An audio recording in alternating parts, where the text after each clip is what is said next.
Olá, amigos. Impossível não falar a respeito da violência dos atos praticados ontem na Arena Joinville no jogo entre Atlético e Vasco. Quando falamos em impunidade aqui no Brasil, precisamos sair um pouco das questões ligadas à política e à administração pública, classes onde costumeiramente o termo impunidade é utilizado para definir que nestas áreas as pessoas fazem o que bem entendem e não são condenadas ou, no mínimo, que poucos respondem pelos crimes que cometem. Entendo que nós precisamos ampliar esta nossa discussão para questões ligadas à impunidade que se pratica no trânsito, nos grandes espetáculos e para toda a sociedade brasileira. O cidadão que se propõe a sair de casa para buscar o confronto, sair no braço, na briga, tentar convencer quem pensa diferente, no caso do futebol, o seu adversário, na porrada, na marra, não pode ser tratado como um torcedor de futebol. As senhoras e os senhores devem estar lembrados do que aconteceu naquele jogo do Flamengo com o Corinthians no Mané Garrincha. Um vereador de São Paulo, de uma determinada cidade do interior de São Paulo, foi identificado saindo no braço com meio mundo. Ele sofreu uma punição, de acordo com o código do torcedor, e continua indo no estádio sem problema algum. Aqui em Porto Alegre, meia dúzia de torcedores, tanto de Grêmio quanto de Inter, que foram punidos, que deveriam estar se apresentando 2 horas antes do início dos jogos numa determinada delegacia de polícia, não se apresentam e não acontece absolutamente nada.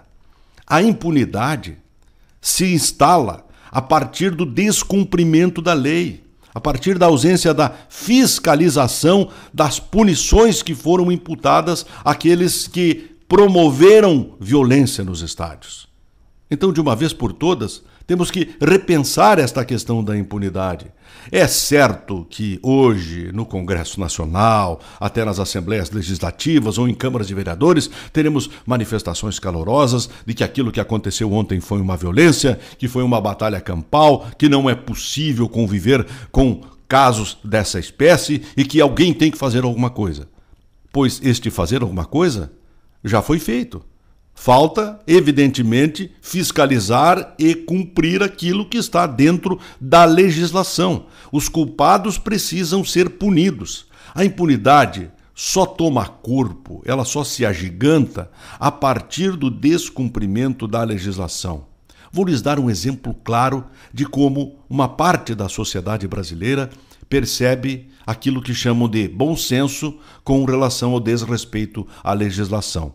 Ontem pela manhã, um cidadão que foi multado às 3 horas da madrugada de domingo por ter estacionado numa vaga para idosos, veio para as redes sociais, utilizando inclusive palavras de baixo calão, se declarando indignado pelo fato de ter sido multado, justificando que uma vaga para idoso às 3 horas da manhã não pode sofrer multa, porque ele não trabalha com a ideia de que idosos estariam utilizando aquela vaga às 3 horas da manhã e apelava para o bom senso ou a falta de bom senso dos agentes de trânsito que estavam fiscalizando.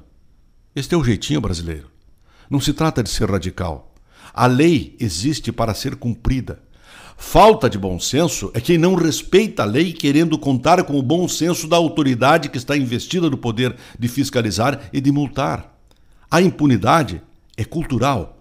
A impunidade está impregnada no jeitinho brasileiro, na nossa forma de entender que isto não dá nada, ninguém vai ver, ninguém vai nos pegar. Aí existem contrabandos, existem tentativa de suborno de autoridades, o descontentamento com aqueles agentes da lei que cumprem a legislação.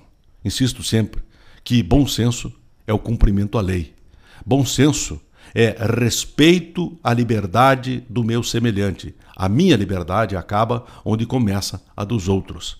Tão simples, parece, não é? Mas difícil de colocar em prática. Um grande abraço, um bom início de semana para todos nós. Eu volto amanhã.